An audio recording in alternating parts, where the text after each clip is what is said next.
नमस्कार, मैं हूं निम्मी और आपका स्वागत है बिहार आवर में। बढ़ते हैं बिहार की 25 अहम खबरों की ओर।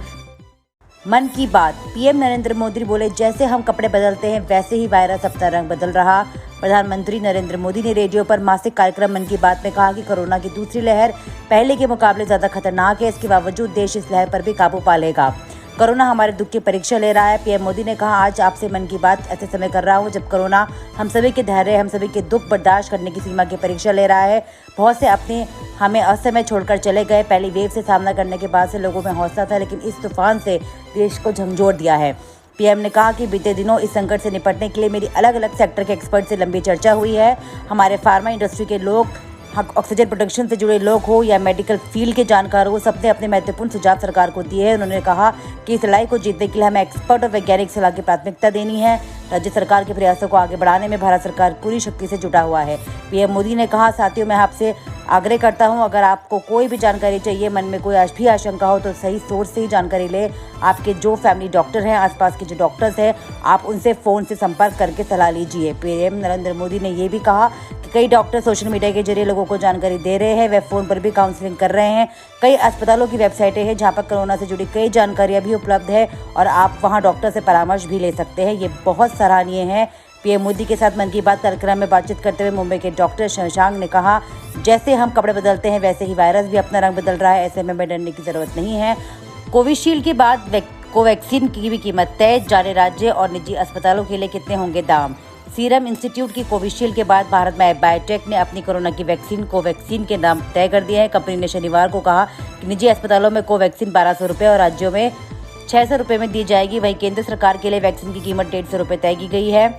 इसके अलावा एक्सपोर्ट ड्यूटी की कीमत $15 से $20 रखी गई है। बता दें कि इससे पहले सीरम इंस्टीट्यूट ने अपनी वैक्सीन कोविशील्ड की कीमत का ऐलान किया था। कंपनी ने टीके की कीमत राज्य सरकारों के लिए 400 रुपये प्रति खुराक और निजी अस्पतालों के लिए 600 रुपये प्रति खुराक तय की है। दिल्ली में कोरोना बेकाबू। सीएम केजरीवाल ने लॉकडाउन 1 हफ्ते और बढ़ाया। कहा, संक्रमण के खिलाफ ये आखिरी हथियार। दिल्ली में लॉकडाउन 1 हफ्ते के लिए और बढ़ गया है। मुख्यमंत्री अरविंद केजरीवाल ने रविवार को कहा कि अगले सोमवार यानी कि सुबह 5 बजे तक लॉकडाउन जारी रहेगा। 3 मई तक लॉकडाउन की घोषणा कर दी गई है। उन्होंने कहा कि संक्रमण के खिलाफ लॉकडाउन ही आखिरी हथियार है। इससे पहले दिल्ली में 19 अप्रैल को रात 10 बजे से लॉकडाउन शुरू हुआ था, जो 26 अप्रैल सुबह 5 बजे तक चलना था। केजरीवाल ने एक बार फिर ऑक्सीजन की कमी का मसला उठाया। उन्होंने कहा कि हमें केंद्र की तरफ से 490 मीट्रिक टन ऑक्सीजन अलॉट किया गया। ये अलॉटमेंट भी पूरा हमारे पास नहीं पहुंच रहा है। हमारी रोज की जरूरत 700 मीट्रिक टन की है। बीते दिन 22,000 से ज्यादा संक्रमित देश की राजधानी दिल्ली में शनिवार को 22,695 लोग कोरोना पॉजिटिव पाए गए। 23,572 लोग ठीक हुए और 387 की मौत हो गई। अब तक 10,04,782 लोग यह संक्रमण की चपेट में आ चुके हैं। इनमें 8,79,804 लोग ठीक हो चुके हैं, जबकि 13,898 मरीजों की मौत हो चुकी है। अमेरिकी डॉक्टर फॉसी ने कहा, भारत के हालात बेहद गंभीर, बेहद खराब दौर में गुजर रहे हैं। कोरोना वायरस महामारी पर अमेरिकी बाइडेन प्रशासन के शीर्ष चिकित्सा सलाहकार डॉक्टर एंथनी फॉसी ने कहा कि कोविड-19 मामलों में फिलहाल भारत बेहद भयानक हालात से गुजर रहा है। उन्होंने कहा कि जिस तरह से वायरस ने म्यूटेट किया है और कुछ भारतीय वेरिएंट सामने आए हैं, उसके खिलाफ टीका कितना प्रभावी होगा ये कह पाना मुश्किल है, लेकिन इसके लिए व्यापक और तौर पर शोध की आवश्यकता है। अमेरिका में जहां हर दिन संक्रमितों की संख्या में देखते हुए देश के स्वास्थ्य अधिकारियों ने जॉनसन एंड जॉनसन कंपनी के साथ कोविड-19 टीकाकरण पर लगाई गई 11 दिनों की रोक हटा दी है। वैज्ञानिक सलाहकारों ने पाया कि इसके फायदे खून के थक्के जमने के दुर्लभ खतरे से बहुत ज्यादा है। सरकार ने इस टीके में 80 लाख लाभार्थियों में से 15 ऐसे लोगों का पता लगाया है जिनमें खून के थक्के जमने की बेहद दुर्लभ स्थिति पैदा हुई थी। ये सभी महिलाएं थी जिनमें उम्र 50 वर्ष से कम थी। इनमें से 3 की मौत हो गई और 7 को अस्पताल में भर्ती कराया गया है। ईरान, कुवैत ने लगाई भारत की उड़ानों पर रोक। यूएई, ब्रिटेन, फ्रांस आदि देशों को रोक के बाद ईरान और कुवैत ने भी भारत की उड़ानों पर रोक लगा दी है। ईरान ने जहां भारत और पाकिस्तान की उड़ानों पर रोक लगा दी है, वहीं कुवैत ने भारतीय व्यावसायिक उड़ानों पर पाबंदी लगा दी है। इससे पहले कनाडा और न्यूजीलैंड भी भारत के बढ़ते संक्रमण के चलते उड़ानों पर प्रतिबंध लगा चुका है। इन प्रतिबंधों का कारण भारत में बढ़ता संक्रमण है। देश और दुनिया के इतिहास में 26 अप्रैल कई महत्वपूर्ण कारणों से महत्वपूर्ण है, जिनमें से भारतीय गणितज्ञ रामानुजन का निधन और रूस पे परमाणु हादसा शामिल है। बिहार में कोरोना वैक्सीनेशन के तीसरे चरण के लिए 18 वर्ष से ऊपर वालों का रजिस्ट्रेशन बिहार में 18 से 44 साल के लोगों के लिए 1 मई से शुरू हो रहे कोरोना टीकाकरण अभियान को लेकर 28 अप्रैल से निबंधन की प्रक्रिया शुरू होगी। राज्य स्वास्थ्य समिति के कार्यपालक निदेशक मनोज कुमार ने शनिवार को ऑनलाइन प्रेस कॉन्फ्रेंसिंग में इसकी जानकारी दी। उन्होंने साफ किया कि बिना पूर्व निबंधन के 18 से अधिक उम्र वाले कोरोना टीका नहीं लगा सकेंगे। उन्होंने कहा कि 18 से 44 साल के व्यक्तियों के बीच श्रेणी बनाई जा सकती है। राज्य सरकार इस पर विचार कर रही है। इसको लेकर उच्च स्तरीय बैठक में विचार किया जाएगा। मनोज कुमार ने बताया कि अब तक सिर्फ सीरम इंस्टीट्यूट ने ही कोरोना के टीके के मूल्य की घोषणा की है, जबकि अन्य टीका निर्माताओं के टीका की मूल्य दर अभी सामने नहीं आई है। राज्य सरकार अपनी जरूरतों को देखते हुए सीरम इंस्टीट्यूट से कोविशील्ड टीका खरीदने का निर्णय लिया है। हालांकि अभी इसकी संख्या और कब तक खरीद होगी, इस पर अंतिम निर्णय लिया जाना बाकी है। बिहार में नाइट कर्फ्यू की उड़ी धज्जियां, पूर्व विधायक के उपनयन संस्कार में अक्षरा सिंह ने लगाए ठुमके, 200 पर केस दर्ज। देश में कोरोना संक्रमण की रफ्तार बेहद तेज है। बिहार में लगातार कोरोना के नए मरीज बढ़ते जा रहे हैं और कोविड में होने वाली मौतों की संख्या में भी भारी इजाफा हो रहा है, जिन्हें रोकने के लिए नीतीश सरकार ने नाइट कर्फ्यू का लगाया है। लेकिन शनिवार को वायरल एक वीडियो में लालगंज के पूर्व विधायक मुन्ना शुक्ला के गाइडलाइन का उल्लंघन करते हुए दिख रहे हैं। उनके घर भोजपुरी सिनेमा की अभिनेत्री अक्षरा सिंह ने जमकर ठुमके लगाए। इस मामले में पूर्व विधायक भोजपुरी सिनेमा की अभिनेत्री अक्षरा सिंह समेत 200 अज्ञात लोगों पर प्राथमिकी दर्ज की है। मीडिया रिपोर्ट के मुताबिक बताया जा रहा है कि पूर्व बाहुबली विधायक मुन्ना शुक्ला के भाई मानमर्दन शुक्ला मुजफ्फरनगर नगर निगम के डिप्टी मेयर है। मानमर्दन के बेटे के जनेयू उपनयन के उपलक्ष्य में आयोजन किया गया था। बताया जाए कि उनके मुन्ना शुक्ला ने अपने पैतृक आवास लालगंज में एक बड़ा कार्यक्रम आयोजित कराया था। शुक्रवार शाम में नाच गाने और पार्टी का आयोजन हुआ था। इस मौके पर भोजपुरी की सुपरस्टार कही जाने वाली अक्षरा सिंह को बुलाया गया था।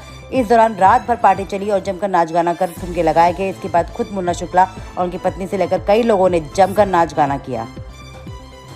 भर्ती प्रक्रिया में आई रुकावट, कोरोना महामारी की वजह से स्थगित हुई ये 6 परीक्षाएं। देश में पिछले 24 घंटों में कोरोना संक्रमण के 2,95,041 नए मामले सामने आए हैं। वहीं 2023 मरीजों ने अपनी जान गंवाई है। यानी अब देश में कोरोना संक्रमितों की संख्या बढ़कर 56,16,130 हो गई है। भारत में कोरोना महामारी की भयावह परिस्थिति को देखते हुए विभिन्न सरकारी विभागों ने अलग अलग पदों पर भर्ती के लिए होने वाली परीक्षाओं और साक्षात्कारों को स्थगित कर दिया है। आज हम आपको इन्हीं परीक्षाओं से संबंधित अपडेट के बारे में बताने जा रहे हैं। महाराष्ट्र सरकार का बड़ा ऐलान, कहा राज्य के हर नागरिक को मुफ्त में लगेगा टीका। कोरोना के कहर से देश को फिलहाल राहत नहीं मिल रही है। लगातार चौथे दिन देश में कोरोना वायरस के 3 लाख से ज्यादा नए मामले आए हैं। ऐसे आज तक दुनिया में किसी भी देश में नहीं हुआ। शनिवार को देश में 3.39 लाख नए मामले आए, जबकि 2,760 लोगों ने अपनी जान गंवा दी। वहीं दिल्ली और महाराष्ट्र में मौतों का आंकड़ा लगातार बढ़ रहा है। माना जा रहा है कि हालात पर काबू पाने के मकसद से दिल्ली में लॉकडाउन बढ़ाया जा सकता है। अंडमान में कोविड-19 के 45 नए मामले, 1 मरीज की मौत। अंडमान और निकोबार द्वीप समूह में कोविड-19 के 45 नए मरीज मिले हैं, जिसके बाद केंद्र शासित प्रदेश में कोरोना वायरस संक्रमण के मामलों में 5,614 की वृद्धि हो गई है। स्वास्थ्य विभाग के अधिकारी ने रविवार को बताया कि बीमारी से एक और मरीज की मौत हो जाने के बाद मृतक संख्या 86 हो गई है। अधिकारी ने बताया कि संक्रमितों के संपर्कों का पता लगाने के दौरान 38 मामलों का पता चला, जबकि 7 मरीज हवाई अड्डे पर मिले। द्वीप समूह में प्रवेश से पहले अन्य स्थानों में होने वाले हवाई यात्रियों को यहां हवाई अड्डे पर रैपिड एंटीजन जांच करानी होती है। पिछले 24 घंटे में 52 लोग बीमारी से स्वस्थ हुए हैं, जिसके बाद द्वीप समूह में स्वस्थ होने वालों की संख्या 5,410 हो गई है। एक और संकट, 48 बिजली संयंत्रों के पास महज 7 दिन का कोयला गुल हो सकती है बिजली। देश में 46,720 मेगावाट की सामूहिक क्षमता के 48 बिजली संयंत्रों के पास गुरुवार तक 7 दिन में से भी कम कोयला भंडार बचा था। पर जानकारी केंद्रीय बिजली प्राधिकरण के कोयले के दैनिक भंडारों के आंकड़ों से मिली है। ऐसे में हालात ये है कि सीए की 22 अप्रैल 2021 की रिपोर्ट के अनुसार देश में 1,86,406 मेगावाट की सामूहिक क्षमता के 135 बिजली संयंत्रों में से किसी के पास कोयला भंडार की स्थिति गंभीर या अति गंभीर नहीं थी। गौरतलब है कि यदि किसी संयंत्र के पास 7 दिन से कम कोयला भंडार शेष रहता है तो ये गंभीर स्थिति मानी जाती है। वहीं 3 दिन से कम का कोयला भंडार अति गंभीर स्थिति होती है। सीए रोज योजना के आधार पर इन संयंत्रों में कोयला भंडार की स्थिति की निगरानी करता है। गुल हो सकती है बिजली क्षेत्र के एक विशेषज्ञ ने यह भी कहा है कि सीए द्वारा किसी संयंत्र को कोयला भंडार के मामले में गंभीर या अति गंभीर के रूप में वर्गीकृत करने की वजह हो सकती है, लेकिन तथ्य यह है कि बिजली संयंत्रों में कोयले की कमी है। ऐसे में आगामी दिनों में पारा चढ़ने के साथ साथ खपत बढ़ने से बिजली उत्पादन प्रभावित हो सकता है। झारखंड में फूटा कोरोना बम, 110 लोगों की गई जान, 5,192 नए संक्रमित मिले। देखे जिलेवार आंकड़ा। कोरोना से पूरे झारखंड में शनिवार को 110 लोगों की मौत होगी, जबकि 5,192 नए संक्रमित मिले हैं। नए संक्रमितों में रांची के 1,609, पूर्वी सिंहभूम के 570, बोकारो के 305, रामगढ़ के 262, लातेहार के 215 व कोडरमा के 212 लोग शामिल हैं। वे कोरोना संक्रमण में रांची में 60, पूर्वी सिंहभूम में 16, रामगढ़ में 8, धनबाद में 7, हजारीबाग में 4, पलामू में 3, गोड्डा में 3, बोकारो व देवघर में 2, गढ़वा, जामताड़ा, घूंटी, लोहरदंग व पश्चिम सिंहभूम में 1 व्यक्ति की मौत भी हुई है। कोरोना इंडिया, देश में लगातार चौथे दिन आए 3 लाख से ज्यादा केस, 24 घंटे में रिकॉर्ड 2,786 की मौत। भारत में आज लगातार चौथे दिन 24 घंटे में 3 लाख से ज्यादा नए केस कोरोना के सामने आए हैं, जबकि कुल 27 करोड़ 98 लाख से ज्यादा कोरोना सैंपल टेस्ट किए जा चुके हैं, जिनमें से 17.19 लाख सैंपल टेस्ट किए गए थे। रोजाना पॉजिटिविटी रेट 20% से ज्यादा है। बीते 4 दिनों में देश में 1.3 मिलियन से ज़्यादा नए केस आ रहे हैं। 21 अप्रैल से लेकर 24 अप्रैल तक क्रमशः 3.14 लाख, 3.32 लाख, 3.46 लाख, 3.39 लाख केस दर्ज किए हैं। यह आंकड़ा दुनिया के किसी भी देश के मुकाबले में सबसे ज़्यादा है। बिहार में सूरज के तेवर तल्ख फिर से 36 डिग्री के पार पहुंचा पारा। बिहार में 2 दिन बेहतर मौसम के बाद सूरज के तेवर तख्त हो गए हैं। रविवार को राज्य के अधिकतर शहरों का पारा 36 व उसके पार तक पहुंच गया। पटना, भागलपुर, वाल्मीकि नगर में दोपहर में गर्मी रही। भागलपुर सुबह में सबसे गर्म रहा, जहाँ पारा 36 डिग्री के पारा पहुंच गया है। यहाँ अधिकतम तापमान 36.6 डिग्री दर्ज किया गया है। गया में भी पारा सामान्य से 1 डिग्री ऊपर है, लेकिन पटना व अन्य शहरों के मुकाबले वहाँ कम गर्मी रही। सुबह में पछुआ हवाओं का प्रभाव बना हुआ है। मौसमविदों का कहना है कि 1-2 जगह पर आंशिक बादल छाए रहे, बाकी पूरे सूबे में मौसम साफ है। अगले 24 घंटे तक मौसम में विशेष बदलाव की स्थिति नहीं है। मध्य प्रदेश की ओर प्रति चक्रवात की स्थिति बनी हुई है। साथ ही बंगाल की खाड़ी और सूबे की नमी का प्रभाव भी आंशिक रूप से हो रहा है। मौसमविदों के मुताबिक सभी राज्य में गर्मी की सामान्य स्थिति बनी रहेगी। सस्ते में पेट्रोल डीजल भरवाने का मौका, तेल कंपनियों ने आज भी दी राहत। चेक करें 1 लीटर का भाव। पेट्रोल डीजल की कीमतों में लगातार 10वें दिन भी कोई बदलाव नहीं हुआ है। देश की राजधानी समेत कई महानगरों में आम जनता के वो महंगे पेट्रोल से राहत है। बता दें कि पिछले हफ्ते गुरुवार को तेल विपणन कंपनियों ने पेट्रोल की कीमतों में 16 पैसे और डीजल की कीमतों में 14 पैसे की कटौती कर दी थी। आज दिल्ली में पेट्रोल के दाम 90.40 रुपये प्रति लीटर और डीजल के दाम 80.73 रुपये प्रति लीटर है। इंटरनेशनल मार्केट की बात करें तो शुक्रवार को WTI क्रूड का भाव 1.16% के बढ़त के साथ $62.14 प्रति बैरल पर कारोबार रहा था। ब्रेड क्रूड का भाव 1.09% के उछाल के साथ $86 के पार पहुंच गया था। सेंसेक्स की टॉप 10 में से 9 कंपनियों में निवेशकों को 1.33 लाख करोड़ रुपए का झटका। HUL की सबसे ज्यादा नुकसान।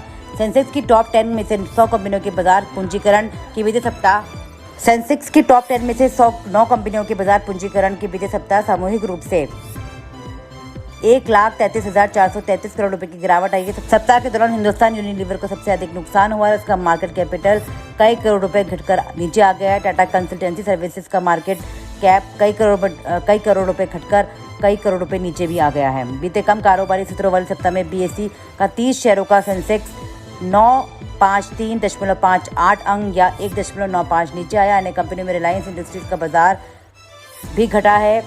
HDFC की कई करोड़ रुपए का नुकसान हुआ है। समीक्षाधीन सप्ताह में भारतीय एयरटेल का बाजार मूल्यांकन 10,270 करोड़ रुपए घटकर 2,86,601.44 करोड़ रुपए रह गया है।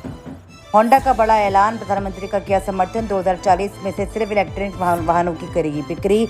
जापान की दिग्गज automobile company Honda motor company ने एक बड़ा फैसला लिया है। होंडा मोटर कंपनी के नए CEO तोशिहिरो मिबे ने ऑटोमोबाइल सेक्टर में इलेक्ट्रिक वाहनों और ऑटोनॉमस ड्राइविंग की बढ़ती मांग के बीच कंपनी की कमान संभाली और सिर्फ इलेक्ट्रिक कारों को बेचने के लिए एक डेडलाइन तय की है। इलेक्ट्रॉनिक कारों की पूरी दुनिया में बढ़ावा दिया जा रहा है। ऐसे में जापान की दिग्गज automobile company Honda motor company ने एक बड़ा फैसला लिया है। होंडा ने ऐलान किया है कि ये वर्ष 2040 में सिर्फ इलेक्ट्रॉनिक वाहनों और ईंधन सेल वाहनों की बिक्री करेगा। यानी कंपनी 2040 के बाद से पेट्रोल, डीजल जैसी फॉसिल फ्यूल से चलने वाली वाहनों को नहीं बेचेगी। शुक्रवार को अपने पहले प्रेस कॉन्फ्रेंस में मिबे ने एक ऐलान किया कि कंपनी सरकार के हरित लक्ष्यों का समर्थन करती है।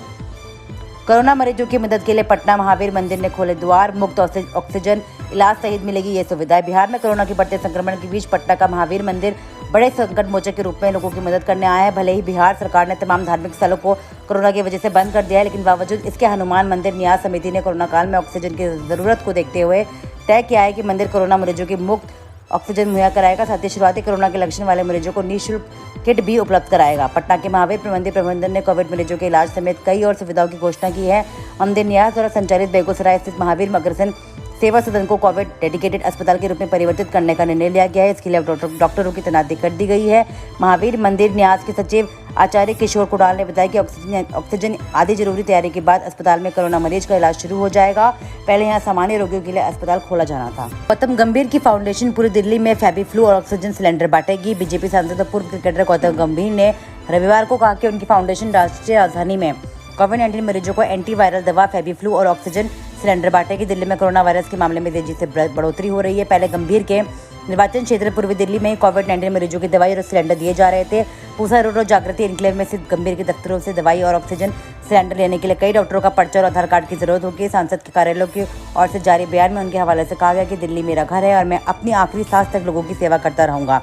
बिस्तरों, ऑक्सीजन और दवाइयों के साथ कई आग्रह आ रहे हैं जिनकी हम मदद कर सकते हैं उतनी हम करते रहेंगे। ये वास्तव में इस मुश्किल समय है और इस निराशा में हर मदद उम्मीद की किरण लेकर आती है। बयान के मुताबिक गौतम गंभीर फाउंडेशन के बॉलीवुड अभिनेता अक्षय कुमार से 1 करोड़ रुपए का चंदा मिला है। देश के हर जिले में बनेंगे oxygen generation plant, PM cares से मिलेगा फंड। पीएम केयर्स फंड की ओर से इन ऑक्सीजन जनरेशन प्लांट्स की स्थापना के लिए धनराशि आवंटित करने को सैद्धांतिक मंजूरी मिल गई है। गृह मंत्री अमित शाह ने इस फैसले के लिए पीएम मोदी का धन्यवाद किया है। देश भर में ऑक्सीजन के लिए त्राहिमाम मचा हुआ है। मामला कोर्ट तक पहुंचा और चौतरफा आलोचना भी हुई तो अब केंद्र सरकार हरकत में आ गई है। ऑक्सीजन एक्सप्रेस ट्रेन चलाने वायुसेना की ओर से ऑक्सीजन टैंकर एयरलिफ्ट किए जाने के बाद अब देश भर के जिला मुख्यालयों पर सरकारी अस्पतालों में ऑक्सीजन जनरेशन प्लांट होगा। पीएम केयर्स फंड में 551 अस्पतालों में ऑक्सीजन जनरेशन प्लांट लगाए जाएंगे। सीएम ममता बनर्जी बोली, पीएम मोदी ने कोरोना पर की बैठक, हमें नहीं मिलेगा न्योता। ममता बनर्जी की तरफ से दावा किया कि उन्हें इस मीटिंग में आने का न्योता नहीं दिया गया। उन्होंने कहा कि मुझे पता चला कि पीएम आज कोई मीटिंग करने वाले हैं, लेकिन हमें न्योता नहीं दिया गया था। अगर मिलता तो हम जरूर शामिल होते। जानकारी मिली है कि मीटिंग सिर्फ 10 राज्यों के साथ की गई क्योंकि वहाँ कोरोना की स्थिति काफ़ी खराब है। ममता बनर्जी का ये कहना है कि उन्हें मीटिंग में शामिल होने का न्योता नहीं दिया गया। बता दें कि इस समय पश्चिम बंगाल में 10,000 से ज़्यादा नए मामले देखने को मिल रहे हैं। ऐसे में स्थिति वहाँ भी विस्फोटक ही बनी हुई है। वहीं कोरोना के बीच जारी चुनाव ने भी राज्य की चिंता बढ़ा दी है। नीतीश ने चिकित्सकों, पारा मेडिकल स्टाफ के रिक्त पदों की शीघ्र भरने के लिए दिए निर्देश। बिहार में एक और जहां कोरोना संक्रमितों की संख्या में तेजी से वृद्धि दर्ज की जा रही है, वहीं सरकार को अब चिकित्सकों और पारा मेडिकल स्टाफों के रिक्त पदों की कमी की याद आ गई है। राज्य में चिकित्सकों और पारा मेडिकल स्टाफों की कमी को दूर करने के लिए मुख्यमंत्री नीतीश कुमार ने चिकित्सकों और पैरामेडिकल स्टाफ के रिक्त पदों की नियुक्ति की प्रक्रिया को तेजी से पूरा करने का निर्देश दिया है। मुख्यमंत्री ने शनिवार को चिकित्सकों और पैरामेडिकल स्टाफ के रिक्त पदों की नियुक्ति की प्रक्रिया को तेजी से पूरा करने का निर्देश देते हुए कहा कि वॉक इन इंटरव्यू प्रक्रिया के माध्यम से प्रत्येक जिले में आवश्यकता अनुसार चिकित्सकों और पैरामेडिकल स्टाफ के रिक्त पदों पर नियुक्ति की जाए। कोरोना से राजद नेत्री के पति का निधन, पटना के एसपी रहे अरुण चौधरी ने दौड़ा दम। बिहार में कोरोना वायरस के संक्रमण दर बेकाबू होती जा रही है। शनिवार को 24 घंटे के भीतर राज्य में करीब 12,500 नए कोरोना संक्रमित पाए गए हैं। अकेले पटना जिले में 2,500 से अधिक नए संक्रमित मिले हैं। राज्य में सक्रिय मरीजों की संख्या सरकारी आंकड़ों के मुताबिक 80,000 के पार चली गई है और अगले कुछ दिनों में इसके 1 लाख पार जाने की उम्मीद है। पटना के एसपी रहे अरुण चौधरी को कोरोना से मौत हो गई है। उत्तर प्रदेश में उन्होंने अंतिम सांस ली। यहाँ आज दिन भर बिहार में कोरोना वायरस के संक्रमण और टीकाकरण से जुड़ी हर खबर का अपडेट लगातार हासिल कर सकते हैं। कोरोना की आड़ में किसान आंदोलन खत्म कराने की ना सोचे सरकार, राकेश टिकैत। किसान नेता राकेश टिकैत ने कहा कि कोरोना की आड़ लेते हुए सरकार किसानों का आंदोलन बलपूर्वक खत्म करने की बात भी ना सोचे। अगर इस तरह की कोई भी कोशिश की जाती है तो किसान उसका भरपूर जवाब देंगे। उन्होंने कहा कि किसान बॉर्डर पर डटे रहेंगे, कोरोना के सभी नियमों का पालन भी करेंगे, लेकिन कृषि कानूनों को वापस लिए जाने तक सड़कों पर डटे रहेंगे। अभी रेमडेसिविर को ब्लैक में बेचने के जुर्म में पुलिस ने 3 लोगों को किया गिरफ्तार, 3 इंजेक्शन किए बरामद। देश भर में कोरोना महामारी की दूसरी लहर से कोहराम मचा हुआ है। एक और लोग ऑक्सीजन की कमी और अस्पतालों में बिस्तर न मिलने की वजह से जिंदगी गंवा रहे हैं, वहीं कुछ लोग इस मुश्किल घड़ी का भरपूर फायदा भी उठा रहे हैं। दिल्ली पुलिस ने जीवन रक्षक दवाई रेमडेसिविर इंजेक्शन का ब्लैक मार्केटिंग करने वाले 3 लोगों को गिरफ्तार किया है। दरअसल दिल्ली पुलिस के क्राइम ब्रांच को जीवन रक्षक इस दवाई रेमडेसिविर की ब्लैक मार्केटिंग की जानकारी मिली थी, जिसके बाद पुलिस ने ट्रैप लगाकर गीता कॉलोनी के पास एक ब्रेजा गाड़ी को रोका और इसी गाड़ी में सवार 3 लोगों के पास से पुलिस ने 3 रेमडेसिविर इंजेक्शन बरामद किए। इसके बाद पुलिस ने गाड़ी की तलाशी ली तो उसके अंदर से 100 ऑक्सीमीटर और 48 छोटे ऑक्सीजन सिलेंडर के बरामद भी हुए। 2 बच्चों के बाप को विवाहिता से प्रेम करना पड़ा महंगा, ग्रामीणों ने पकड़कर करवा दी दोनों की शादी। बिहार के बिहार शरीफ में एक शादीशुदा युवक को प्रेम करना तब महंगा पड़ा। हद तो तब हो गई जब चिंटू सारे लोकलाज को ताक कर रखकर अपनी प्रेमिका से मिलने उसके ससुराल जा पहुंचा। अनजान और बिरादरी से हटकर युवक को देख परिवार के लोगों का शक हुआ। ग्रामीणों के सहयोग से चिंटू से उकड़ाई से पूछताछ के बाद हुए खुलासे को सुनकर न केवल परिवार बल्कि गांव के लोग भी दंग रह गए। भविष्य की बेहतरी को देख ग्रामीण कठोर निर्णय लेते हुए चिंटू को शादीशुदा महिला से न केवल शादी करवाई बल्कि खुद नव दंपति को हिलसा थाने पहुंचा दिया। चिंटू की प्रेम कहानी को सुनकर हर कोई तरह तरह की चर्चा करते दिखे। आज की खबरों में इतना ही। कल की खबरों के लिए हमारे साथ जुड़े रहें। चैनल को सब्सक्राइब करना ना भूलें। सुरक्षित रहें, स्वस्थ रहें। धन्यवाद।